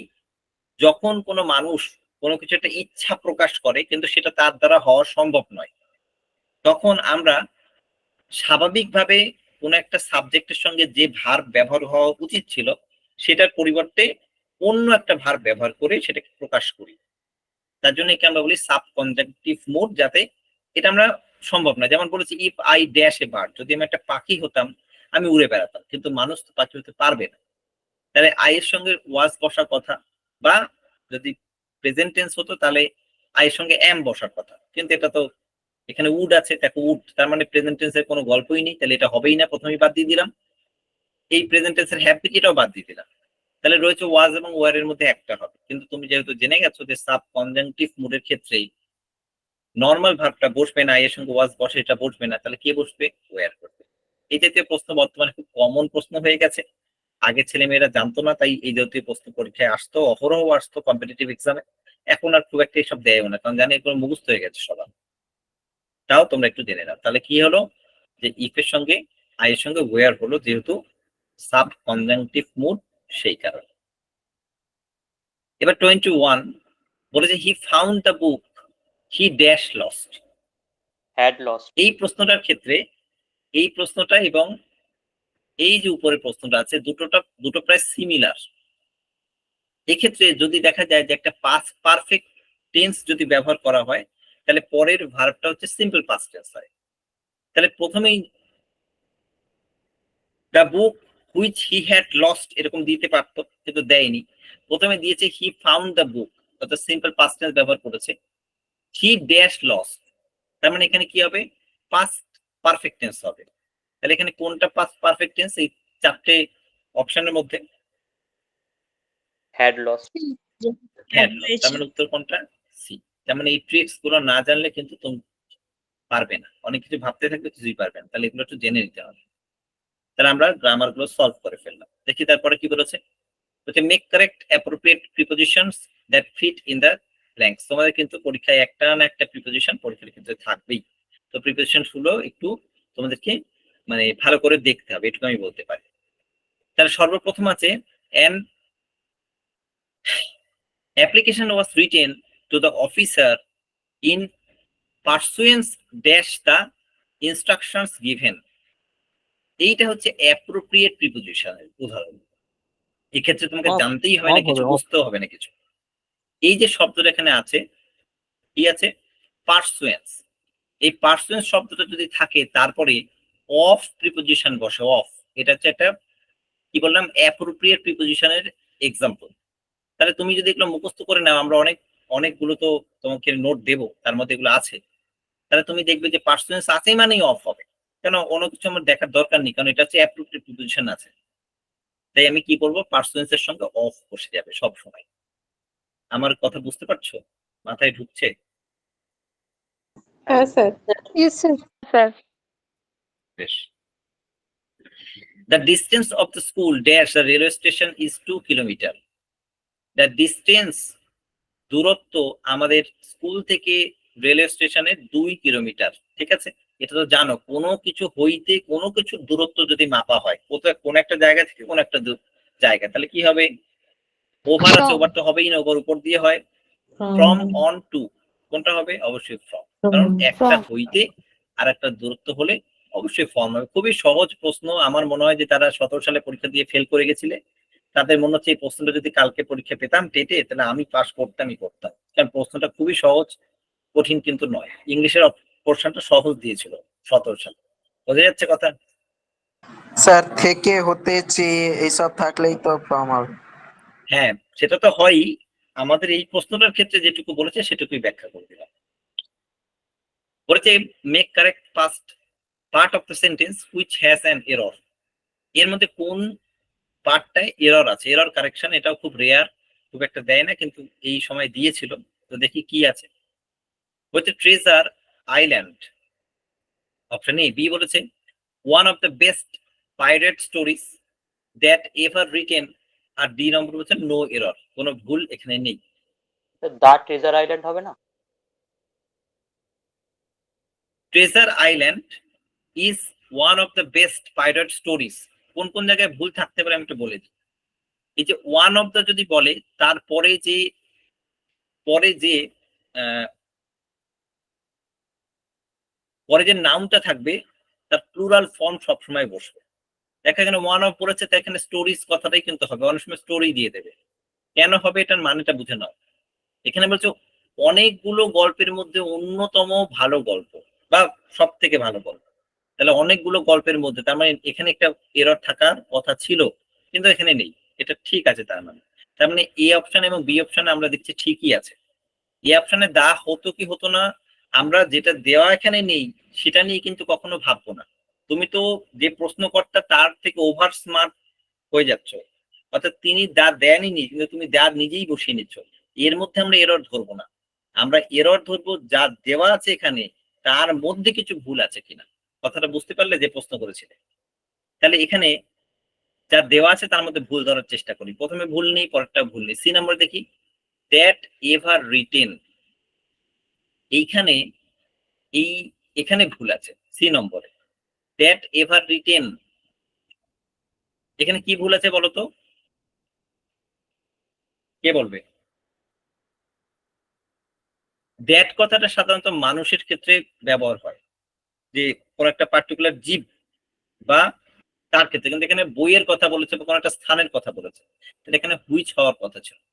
ঠিক আছে, সেটা এভার হুইচের বদলে দ্যাট ব্যবহার করেছে, এটা এখানে এরর হিসেবে কাজ করছে। বুঝতে পারছো কথা? শুনতে পাচ্ছ? একটু রেসপন্স করতে হবে। Yes sir. হ্যাঁ স্যার শুনতে পাচ্ছি। হ্যাঁ স্যার। নেক্সট বলছে Samir has to crossed over the steep mountain path. Sir বলছিলাম যে বলো। হ্যাঁ স্যার বলছিলাম যে ধরুন ওই যে দায়ের কথাটা যে বললো, ওখানে তো এইটাও ভুল হতে পারে না যে ওখানে দা বসালে ঠিক হয়ে যাবে, মানে ওই ওয়ার্ডটার আমি মধ্যেই ভুল রয়ে একটু আগেই বললাম, প্রশ্নে যেটা দেওয়া আছে তার মধ্যে থেকে তোমাকে ভুল বের করতে বলেছে, যেটা লিখেই নি প্রশ্নে, সেখান থেকে তুমি তো ভুল বের করতে পারো না। স্যার ধরুন কিন্তু ওইটাই ভুল হচ্ছে কিন্তু দা বসিয়ে দিলে ঠিক হয়ে যাবে ওয়ার্ডটা, সেরকম হতে পারে নাকি? তুমি তো নিজের থেকেই বসিয়ে তাহলে উত্তর করার চেষ্টা করছো, কিন্তু আমরা তো সেটা করবো না। যেটা আমাকে দিয়ে দিয়েছে তার মধ্যে থেকে ভুল বের করবো। এবার অনেক ক্ষেত্রে হয়তো একটা প্রিপোজিশন বসতো কিন্তু বসায়নি, তাহলে সেই ক্ষেত্রে তুমি ধরতে পারো, কিন্তু এক্ষেত্রে সেই ভুলটা নেই। ঠিক আছে, বলতে চাই। নেক্সট বলছে Samir has to dash ডস্ট over. দেখো বলছে স্টিপ মাউন্টেন পাথ, বলেছে পাহাড়ের উপর দিয়ে সমীর উঠছে, কিন্তু এখানে ওভার কথাটা ব্যবহার করেছে। পাহাড়ে কি উড়ে উড়ে উঠবে নাকি? ওভার মানে তো উপর দিয়ে যাওয়া, পাহাড় তো সে হেঁটে হেঁটে উঠবে, তার মানে অন হওয়ার কথা ছিল, কিন্তু তার পরিবর্তে এখানে ওভার ব্যবহার করেছে, তাহলে এটাই কিন্তু এখানে ভুল। তাহলে তোমাকে সেন্সটা ধরতে হবে যে সমীর পাহাড়ে উঠছে, কিন্তু ওখানে বলছে ওভার, পাহাড়ের উপর দিয়ে উঠছে, উড়ে উড়ে কেউ উঠতে পারে না, হেঁটে ওঠে, মানে অন দা হতে হবে। তার জন্য এখানে এইটাই ভুল। তার মানে এখানে এরর কারেকশনের ভুল কোনটা? বি, অর্থাৎ বি হচ্ছে কি ভুল। নেক্সট বলছে mark the correct change in the gender. Gender তোমাকে নির্ণয় করতে হবে। ব্র্যান্ডার এর জেন্ডার চেঞ্জ করতে বলেছে, কোনটা হবে বলতো? হাঁস, গুস হচ্ছে কি গ্র্যান্ডার, তাহলে গুস এর প্লুরাল ফর্ম, গুস এর লিঙ্গ পরিবর্তন হচ্ছে গিয়ে গ্র্যান্ডার। নেক্সট হচ্ছে কোল্ড, COLT, এগুলো সব মুখস্থ করতে হবে, নাহলে একটাও পারবে না। এর জেন্ডার চেঞ্জ করতে বলেছে, কোনটা হবে? ফ্রিলি, তো মুখস্থ ছাড়া কোনো পারা সম্ভব নয় এগুলো একটাও। এগুলো প্রত্যেকটা গ্রামারের মুখস্থ বিদ্যাই চলবে এগুলো। প্রোটেক্টর, যে তোমাকে রক্ষা করে, যদি কোনো ছেলে হয় তাহলে সে হবে প্রোটেক্টর, কিন্তু যদি কোনো মেয়ে হয় তাহলে আমরা তাকে কি বলি? এটা সহজ আছে, প্রোটেক্ট্রেস, অর্থাৎ যে আমাকে, কোনো মহিলা যে আমাকে রক্ষা করছে, তার মানে প্রোটেক্ট্রেস। ঠিক আছে? ধরো আমরা কখনো ভোট নিতে গেলাম, কোনো মেয়েকে পাঠানো হলো আমাদের গার্ড হিসাবে, তার মানে প্রোটেক্ট্রেস, আমাদেরকে রক্ষা করতে গেছে, প্রোটেক্টরের স্ত্রীলিঙ্গ। নেক্সট বলেছে mark the correct antonyms of the following ওয়ার্ডস। এখানে আবার বিপরীত শব্দ মার্ক করতে বলেছে। স্পোরাডিক, স্পোরাডিক এই শব্দটার বিপরীত শব্দ জানতে চেয়েছে। এখন প্রশ্ন হচ্ছে স্পোরাডিক শব্দটা সর্বপ্রথম তোমাকে কি জানতে হবে বলতো? এর সিনোনিমটা জানতে হবে, না তুমি এর বিপরীত শব্দ পারবে কি করে? তো স্পোরাডিকের সিনোনিম কে পারবে? পারবে না। স্পোরাডিক মানে হচ্ছে বিক্ষিপ্ত, এখানে একটা রাখছে ওখানে একটা রাখছে, এরকম একটা টাইপের। তাহলে এখানে একটা শব্দ তোমাকে বের একবার করতে হবে বলুন যেটার মানে meaning-টা। হচ্ছে কি একটু পরিপাটি বা একটু সাজিয়ে গুছিয়ে রাখা, এই টাইপের হবে। ঠিক আছে? অর্থাৎ মিনিংটা আরেকবার বিক্ষিপ্ত বলুন। মানে কি? ধরো আমি আজকে একটা ক্লাস নিলাম, 3 সপ্তাহ পর একটা নিলাম, আবার কবে নেব ঠিক নেই, তার মানে কি আমি কি করছি? বিক্ষিপ্ত ভাবে ক্লাস নিচ্ছি। আর হচ্ছে আমি কন্টিনিউয়াসলি ক্লাস নিচ্ছি, অর্থাৎ ধারাবাহিক ভাবে নিচ্ছি। তাহলে বিক্ষিপ্তর উল্টোটা কি হচ্ছে? ধারাবাহিক। তাহলে এখানে কোন শব্দটার মানে ধারাবাহিক? কন্টিনিউয়াস। কন্টিনিউয়াস অবশ্যই উত্তরটা কন্টিনিউয়াস। হ্যাঁ, ঠিক আছে। মেলাইস, কাউকে যদি মেলাইজ করো মানে অপমানিত করো বা কোনো ভাবে তাকে হ্যারাস করো, এই জাতীয় একটা শব্দ এখানে বলেছে। ঠিক আছে? অপমানিত বা হেলার বা বিদ্বেষ করো তাকে, কিছু কটু কথা বলো, এই জাতীয়। তার মানে এর উল্টোটা হবে তুমি তাকে খুবই ভালো ব্যবহার করেছো তার সঙ্গে। তাহলে এখানে কোনটা ভালো ব্যবহার বা কোনটা মানে হচ্ছে কি খুব পোলাইটলি আচরণ করা? বেনেভোলেন্স। B sir. ইন্টেনশন মানে তো জানো উদ্দেশ্য ভাবে, বেনিভোলেন্স মানে খুবই ভালো ব্যবহার, অর্থাৎ খুব সু আচরণ। স্পিরিট মানে খুব উৎসাহের সঙ্গে, আর মোটস মানে এটা মানেও খারাপ। আমাদের বেনিভোলেন্স হচ্ছে কি উত্তর। ঠিক আছে? তাহলে আমরা আজকে, যদিও আমাদের উদ্দেশ্য ছিল হচ্ছে গিয়ে কেবলমাত্র কম্প্রিহেনশন গুলোকে সলভ করানো, কিন্তু যেহেতু প্রশ্নপত্রটা আমরা ধরেছি, বলুন স্যার। তো প্রশ্নপত্রটা আমরা পুরোটাই সলভ করে দিলাম। কোনটা বলবো? স্যার 25। 25 হচ্ছে সমীর হ্যাস। এখানে অন হওয়ার কথা ছিল ওভারের বদলে, সেখানে ওভার দিয়েছে, তাই এটাই হচ্ছে ভুল।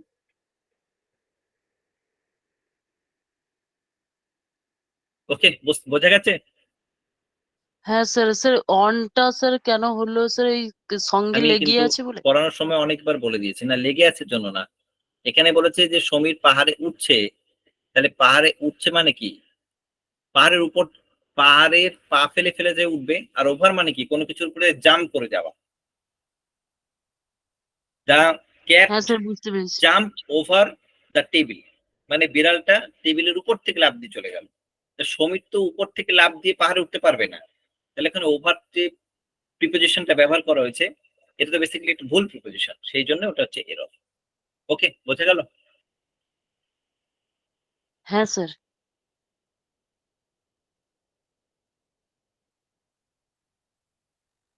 আর কোনো প্রশ্ন আছে?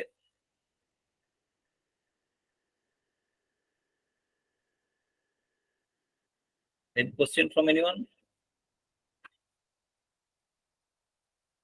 নেই। স্যার বলছি 22 সালের একটা ওই যে প্রশ্ন ভুলের ইয়েটা চলছে, হুম। তো ওইটা নিয়ে কি একটু জিজ্ঞাসা করতে পারি এখন, নাকি পরে জিজ্ঞেস করবো? আচ্ছা, আমি কয়েকটা কথা বলে নিই, তারপর জিজ্ঞেস করবো। আচ্ছা, প্রথম কথা হচ্ছে তোমাদের গ্রুপে একটা রুটিন দেওয়া হয়েছে, সেটা হচ্ছে মান্থলি মক টেস্টের রুটিনটা দেখতে পেয়েছো। ওই রুটিনটার মধ্যে একটা ডেট একটু চেঞ্জ হবে, একটু মিস্টেক হয়েছে। একবার মিস্টেক হয়নি, প্রথমবার ঠিকই ছিল, কিন্তু কয়েকজন আমাদের ভাই বোন ফোন করেছে সঙ্গে সঙ্গে যে 10 এবং 11 তারিখে কি আছে, তোমাদের পবিত্র ঈদ আছে, তো এই দিনটা তোরা পরীক্ষা দিতে পারবে না, নর্মাল বিষয়, তাই ওটা আমাদের চেঞ্জ করতে হলো। আর একটা হচ্ছে গিয়ে 14 তারিখে সিডিপি পরীক্ষা দেওয়া আছে ম্যাডামের, কিন্তু ম্যাডামের 7 তারিখেই ক্লাস আছে, এই যে রোববার দিনই ক্লাস আছে। তাহলে আমরা প্রথম পরীক্ষা 7 তারিখ থেকে স্টার্ট করি, কারণ সিকোয়েন্সটা নাহলে নষ্ট হবে। কারণ আমাদের 5 নম্বর ক্লাস মানে হচ্ছে পরীক্ষা, এটাই আমরা ধরে নিই। তাহলে ম্যাডামের 5 নম্বর ক্লাস হচ্ছে রবিবার, তাহলে রোববার দিনই পরীক্ষা হচ্ছে, এবং আমি সেটা চেঞ্জ করে আরেকবার রুটিনটা পোস্ট করে দিচ্ছি তোমাদের গ্রুপে। তাই রোববার দিন তোমাদের প্রথম পরীক্ষা, যেটা সিডিপি। ম্যাডাম 4টে ক্লাসে ঠিক যতটুকু অংশ পড়িয়েছে সেগুলোই খুব ভালোভাবে পড়বে, সেখান থেকেই বেশিরভাগ প্রশ্নই থাকবে। কিছু প্রশ্ন কনসেপচুয়াল বাইরে থেকেও থাকতে পারে, মানে ওই রিলেটেড কনসেপচুয়াল কিছু প্রশ্ন, কারণ যেটুকু পড়িয়েছে তার মধ্যে থেকেই যদি সেই প্রশ্নগুলো টুকে দেয় তাহলে তো সেটা আর পরীক্ষা হলো না। তো তোমাদের কাছে তো প্রশ্ন তো রয়েছে, আমরা সর্বদা একটু কনসেপচুয়াল একটু কঠিন প্রশ্ন করার চেষ্টা করব। তার একটা কারণ আমরা জানি যে 2023 সালের প্রশ্ন যথেষ্ট পরিমাণে কনসেপচুয়াল এন্ড কঠিন প্রশ্ন এসেছিল। তাই আমরা সহজ প্রশ্ন করে তোমাদেরকে মানে প্রলুব্ধ করে যে এত সহজ আসে এটা করতে যাব না। আমরা সবসময় চেষ্টা করবো ট্রিকি কোশ্চেন করা, যা যা পড়িয়েছি তার মধ্যে থেকে একটু কঠিন প্রশ্ন করা। তাহলে যেগুলো ম্যাডাম 4টে ক্লাসে পড়িয়েছে, মূলত এই 4টে ক্লাসে পড়ানোর বিষয়গুলোই তোমরা খুব ভালো করে পড়াশোনা করবে, এবং রবিবার দিন তোমরা পরীক্ষা দেওয়ার জন্য প্রস্তুতি নেবে। ঠিক আছে, বোঝা গেল? হ্যাঁ স্যার। আর বাদ বাকি পরীক্ষা যেরকম ভাবে রুটিনে থাকবে ঠিক সেরকম ভাবে তোমাদের পরীক্ষা হবে। পরীক্ষার প্রসিডিওরটা বলি, তোমাদেরকে অলরেডি দিয়ে দেওয়া হয়েছে ওএমআর শিট, প্রত্যেকেই 10টা 15টা মতো প্রিন্ট আউট করে নাও বা একটা প্রিন্ট আউট করে জেরক্স করে নাও। প্রত্যেকটা পরীক্ষাই ওএমআর শিটেই দেবে। এবং অনেকে প্রশ্ন করবে যে স্যার 30 নম্বরের পরীক্ষায় আমি 30টা ওএমআর এ গোল করলাম, বাদ বাকিগুলো আমি কি করব, নষ্ট হচ্ছে ওএমআর। ওটা পরবর্তীকালে অবসর সময় প্র্যাকটিস করবে, গোল করা প্র্যাকটিস করবে, ওটা একটা বড় প্র্যাকটিস। ওতে কি হয়, খুব কম সময় যে যত ভালো গোল করতে পারবে তার মানে তার পরীক্ষার হ্যাবিচুয়েশন তত ভালো আছে। তাহলে যেগুলো গোল করা থাকবে না সেগুলোকে পরবর্তীকালে গোল করে নিজে প্র্যাকটিস করে নেবে। তাহলে পরীক্ষা ওই মাসিটা দিচ্ছ, আর আমি একটা ইমেল অ্যাড্রেস গ্রুপে দিয়ে দেবো। পরীক্ষা দেওয়ার পর 7:30টার সময় পরীক্ষা শুরু হচ্ছে, 8টা অব্দি পরীক্ষা চলবে, মাত্র 8 ঘন্টার পরীক্ষা। 8 ঘন্টাতেই পরীক্ষা দেবে, তারপরে ম্যাডাম ক্লাস শুরু করে দেবেন। অ্যান্সার শিট তোমাদেরকে দিয়ে দেওয়া হবে, তোমরা অ্যান্সার শিটের সঙ্গে নিজের যে উত্তর সেটা মিলিয়ে নেবে। আর যদি কোনো প্রশ্নে কোনো কনফিউশন থেকে থাকে তাহলে অন স্পট ওই দিনই ম্যাডামকে দিয়ে ওটাকে সলভ করে নেবে বা ওইটা প্রশ্নটা বুঝে নেবে। আর তোমরা যে পরীক্ষা দিচ্ছ, আদৌ যে পরীক্ষা দিচ্ছ সেটা বোঝানোর জন্য ওএমআর শিটের একটা সুন্দরভাবে ছবি তুলে আমি একটা ইমেল অ্যাড্রেস দেব। সেই ইমেল অ্যাড্রেসে তোমার নাম এবং রোল নাম্বারটা লিখে ওই ছবিটাকে ইমেল করে দেবে। অর্থাৎ আমি এখানে খুলে পরপর যাতে রোল নাম্বার গুলো নামগুলো দেখতে পাই যে এই ক্যান্ডিডেট তারা পরীক্ষা দিচ্ছে। কারণ আমরা এটা তো দেখি, আমরা তো বুঝতে পারবো না আদৌ তুমি পরীক্ষা দিচ্ছ কি দিচ্ছ না, তোমার পরীক্ষা দেওয়ার ইচ্ছা আছে কি নেই, আমাদের তো মনিটরিং করতেই হবে। তুমি অবশ্যই সেটা পাঠিয়ে দেবে। এবার তুমি বলবে স্যার কখন পাঠাবো, ওই দিনই ক্লাস হয়ে যাওয়ার পর 5 মিনিট লাগবে, তুমি জাস্ট আমাদেরকে ওই মার্কশিটটা ছবি তুলে পাঠিয়ে দেবে। এবার কোন প্রশ্ন আছে? স্যার এক্সামটা কখন হবে? একটু আগেই বললাম 7:30টা, এবং রুটিন দেওয়া আছে সেখানে সব লেখাই আছে। স্যার বলছিলাম যে সিটিপিটা যে 14 তারিখে ডেট দেওয়া আছে সেটা 7 তারিখে হবে নাকি? হ্যাঁ, ওটা 7 তারিখেই আছে ম্যাডামের ক্লাস, ওইটা আমি চেঞ্জ করে একটু পরেই রিভাইজ রুটিন দিয়ে দিচ্ছি। আচ্ছা ঠিক আছে। আর কোনো প্রশ্ন কারো?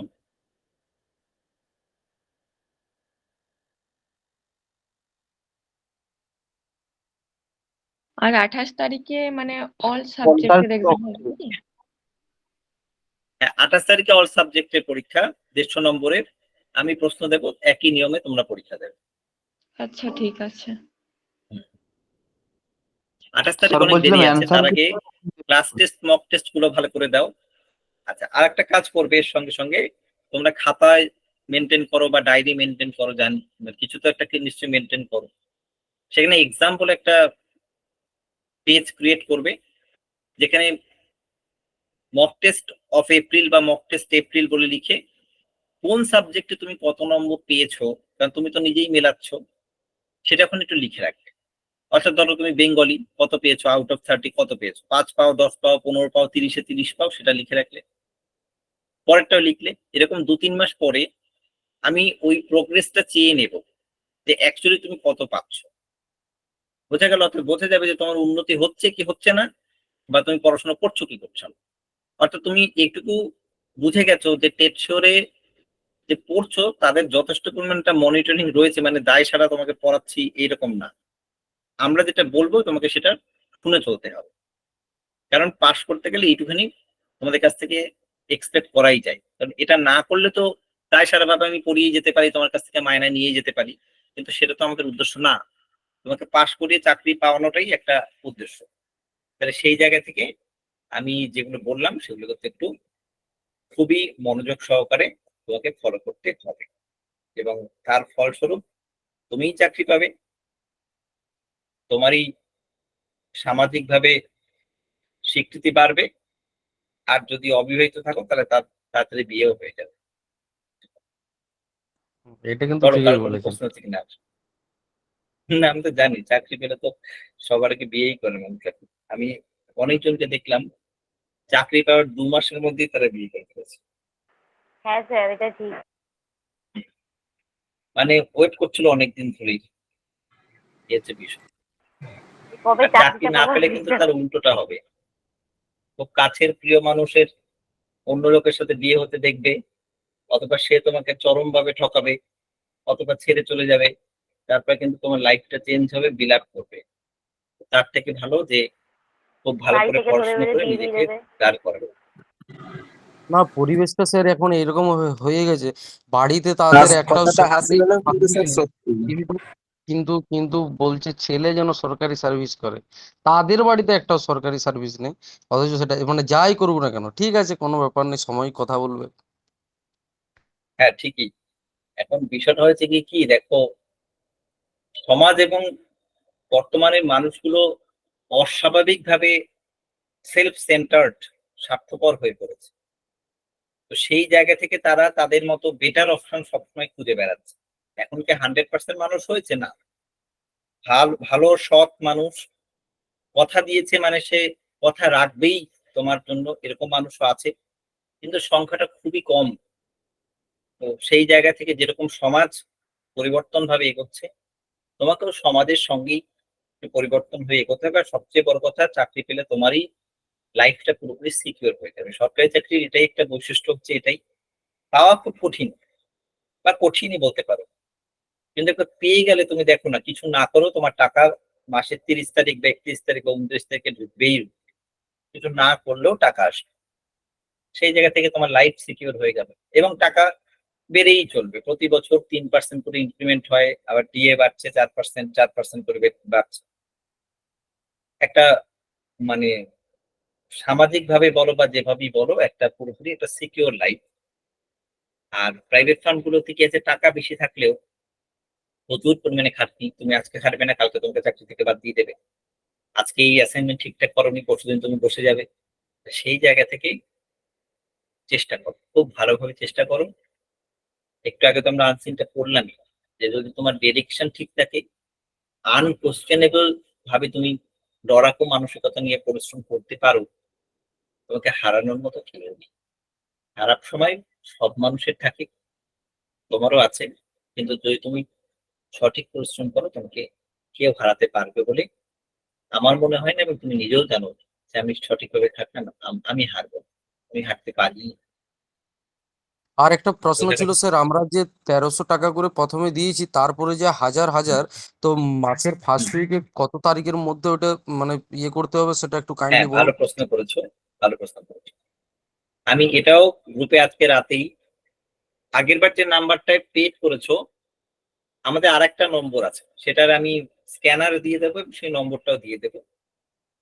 যে নাম্বারটা পেড করেছিল ওটা একটুখানি ব্যাংকিং প্রবলেম চলছে, করতে পারো, কিন্তু ফেলিওর হচ্ছে, দু একজনের হয়েছে।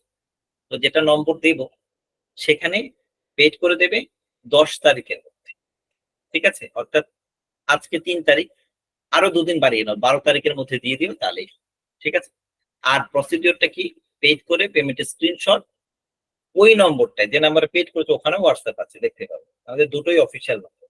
সেখানে নিজের নাম এবং রোল নাম্বার লিখে অবশ্যই সেখানে পাঠাবেন। নিজের নাম লিখতে হবে, রোল নাম্বার লিখতে হবে, রোল নাম্বার না লিখতে কিন্তু খুঁজে পাওয়া যাবে না। আর তোমাকে এখান থেকে কি দেওয়া হবে, তোমাকে যে পেমেন্টের স্লিপ দেওয়া হয়েছিল সেখানে দেখবে 1300 টাকায় পেইড দেখাচ্ছিল, ট্রানজাকশন আইডি লেখা ছিল, কবে দিয়েছো সেটা লেখা ছিল, সেম টু সেম ওটাকেও আবার তোমাকে আরেকবার পাঠিয়ে দেওয়া হবে, যাতে তোমার টাকাটা আমরা পেয়েছি বা আমরা রিসিভ করেছি। ওকে, হ্যালো স্যার। বলো। স্যার ক্লাস খুব সুন্দর লাগলো স্যার, মানে আপনার ক্লাস যেহেতু প্রথম করলাম, ইংলিশের এত সুন্দরভাবে কম্প্রেশন গুলো আপনি আজকের বুঝিয়ে ক্লাসটা দিচ্ছেন। বরঞ্চ বোরিং আমার যা মনে হয়, কারণ না আজকের না স্যার, বোরিং টপিকটাই নয় ইন্টারেস্ট স্যার, খুব একটা ছিল আগের না। দিনে আবার বেশি বোরিং ইয়ে নয় ছিল, স্যার। ভালো।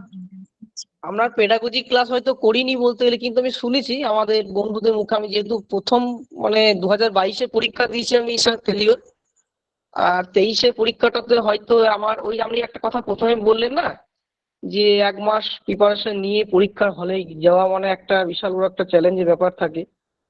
তো সেটা আমার 23-এর পরীক্ষাটার আগে একবার হয়েছে স্যার। তো আমি স্যার 24টার জন্য চাই না, যেহেতু আপনাদের ওই জন্যই প্রথমেই প্রিপারেশন নিয়ে নিলাম। তো আপনার ক্লাস প্রথমে দেখেই খুব ভালো লাগলো বলতে গেলে।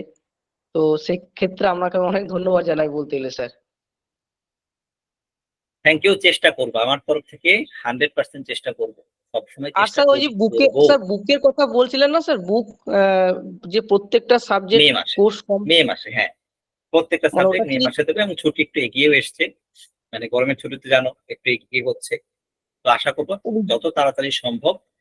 আমি রিসেন্টলি টিচারদের সাথে একটা মিটিং করছি, যে তাদেরকে তো দায়িত্ব দেওয়া হয়েছে যে এটাকে রেকটিফাই করে জমা দেওয়ার জন্য আমাদের কাছে, যে কার কতটা ওই প্রোগ্রেস হয়েছে এখনো জানি না। তো এর মধ্যে মিটিং করবো, এবং অ্যাজ আর্লি অ্যাজ পসিবল সেটাকে রেডি করে আমি তোমাদের কাছে পাঠিয়ে দেবো, এবং তার আগে অবশ্যই তোমাদের সাথে একটা লাইভ মিটিং করা হবে, কারণ কতগুলো পেজ হচ্ছে, কত টাকা খরচ হচ্ছে, হ্যাঁ হ্যাঁ সেটা হ্যাঁ জেনে হ্যাঁ। কুরিয়ার সার্ভিস কত পড়ছে সবকিছু আলোচনা হবে, এবং তারপর তোমাদেরকে অ্যাজ আর্লি অ্যাজ পসিবল আমি পাঠিয়ে দেবো।